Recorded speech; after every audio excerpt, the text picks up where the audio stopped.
वो जाते जाते हमें ऐसी निशानी दे गए और ज़िंदगी भर को कहने को कहानी दे गए। हम उनके बारे में जितनी बार भी बोलें वो कम है, ये बात तो सत्य है। मैं ये जानता हूँ कि आचार्य जी ने हमारा जो उद्धार किया, आप सबका जो उद्धार किया, वो हमारा करके चले गए। अब लेकिन हमारा उद्धार अगर किसी से होना है, वो हमारे वर्तमान आचार्य के माध्यम से होना चाहिए।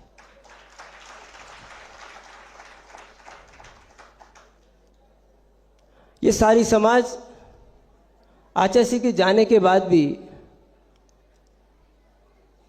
अभी भी उनसे मांग रही है। जैसे बार बार कहा गया, आचार्य जी ने हमें हर समय सब कुछ दिया, बिन मांगे दिया, लेकिन आज भी लोग मांग मांग के मांग रहे हैं कि उनकी समाधि के ऊपर परिक्रमा लगा रहे। किस बात की परिक्रमा लगा रहे हैं? हमारा कमर का दर्द ठीक हो जाए, हमारी स्वास्थ्य ठीक हो जाए। उन्हें अभी भी वहां शांति से नहीं रहने देना चाहते हैं।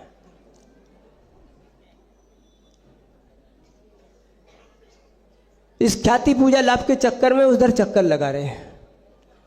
अगर आप चक्कर न लगा कि कहीं एक जगह बैठ के शांति से भी जाप कर दें तो शायद उनको भी शांति मिले और आपको भी शांति मिले।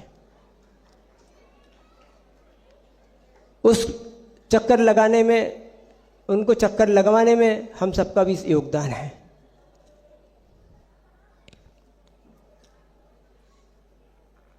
तो मैं आपसे एक बात और कहना चाहता हूं कि हमारे आचार्य जी तो हमसे बहुत जल्दी विदा हो गए। मुझे ये बात ज्ञात थी और सबको ज्ञात थी कि आचार्य जी के जाने के बाद अगर कोई आचार्य इस संघ में बनेगा तो वो मात्र आचार्य समय सागर के अलावा कोई नहीं बनेगा। ये बात बहुत पहले से दुनिया को ज्ञात थी।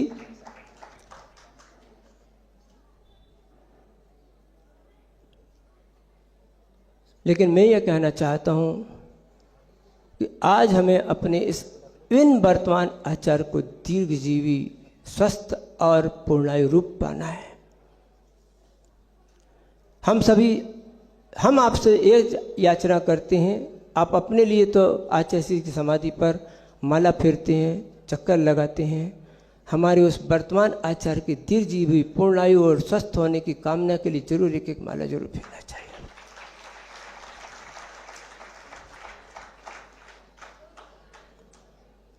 जैसे एक दीपक स्वपर प्रकाशी होता है, ऐसे ही उनके नाम की जाप आपको स्वपर प्रकाशी करेगी। मतलब आपके भी सुख समृद्धि के कारण बनेगी और उनके भी सुख समृद्धि का कारण बने।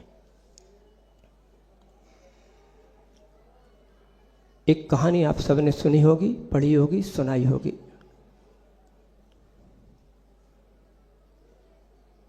एक जंगल में रेस लगी कछुए और खरगोश की। कछुआ बाहर से काला, खरगोश बाहर से गोरा था।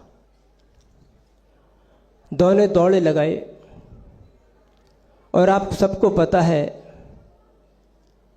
कि खरगोश पीछे रह गया और कछुआ आगे निकल गया, क्योंकि उस कछुए ने कछुआ का अर्थात आत्मा का अर्थात पानी को छुआ था। इसलिए वो कछुआ मौन साधक, निरहंकारी, आत्मस्थ कछुआ आगे निकल गया और अहंकारी बड़बोलापन करने वाला खरगोश पीछे रह गया। आज भी इस दौड़ में दो नहीं कई और जुड़ गए होंगे। मैं चाहता हूं कि आज वो कहानी पुनः अपना इतिहास दोहराए और मेरा कछुआ जिसने कुछ छुआ, आत्मा को छुआ, निरहंकारता को छुआ, आत्मस्थ को छुआ, पुनः इस भाग दौड़ की जिंदगी में सबसे आगे निकले, बहुत आगे निकले, बहुत आगे बढ़े।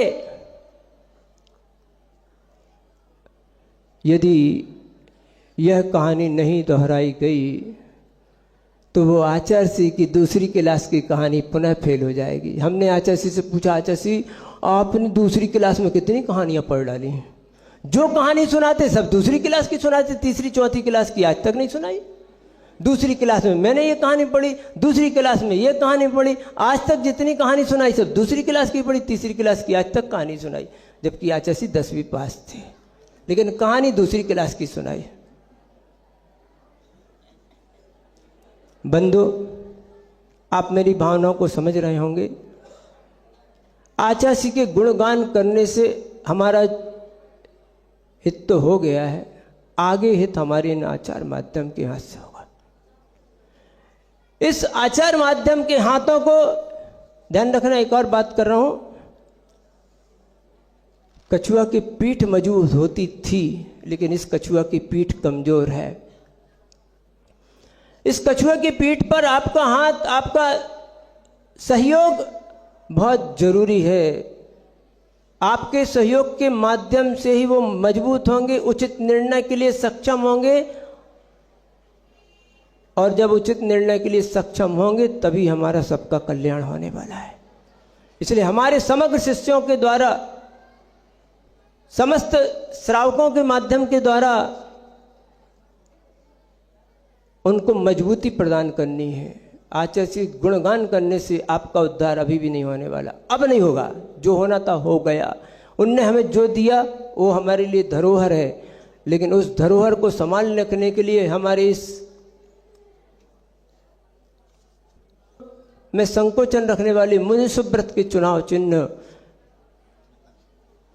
को मजबूती देने की जरूरत है। अन्यथा वह इस पंचम काल की दौड़ में खरगोश से पीछे रह जाएगा। इसलिए बंधु, आप सबका कर्तव्य है, उन्हें हमें मजबूती देनी है, उन्हें हमें उनकी आज्ञाओं का पालन करना है, उन्हें बहुमान देना है। तभी हम जाकर इस सारे प्रकल्पों को, सारे संघ को हम अपने उन आचार्य सिंह की जो भावना थी उनके अनुसार इस संघ को आगे तक ले जा सकेंगे।